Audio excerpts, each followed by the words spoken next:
जल चढ़ैया बाबा हो तोरा दर में। कोना के जल चढ़ैया बाबा हो तोरा दर में। कोना के जल चढ़ैया बाबा हो तोरा दर में। चोरी के चहल गेले बाबा हो, छोरी के चल गेले जान भतरा के घोड़ में। कोना के जल चढ़ैया बाबा हो तोरा दर में। केना के जल चढ़ैया बाबा हो तोरा दर में। कोना के जल चढ़ैया बाबा हो तोरा दर में। छोरी के चहल गेलो बाबा हो, छोरी के चल गेल जन भतरा के घर में। कोना के जल चढ़ैया बाबा हो तोरा दर में। लाल बाबू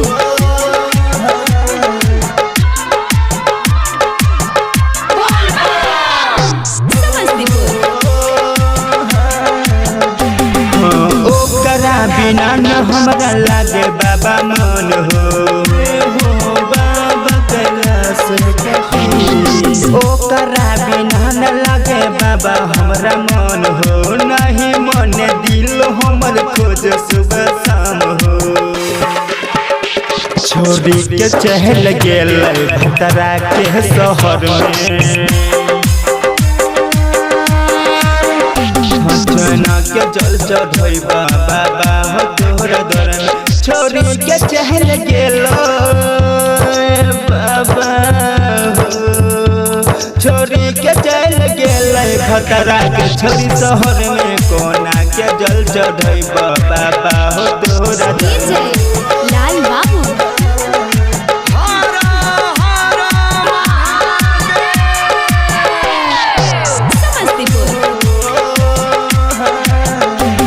राइटर रामायण के कौन रे कसूर हो।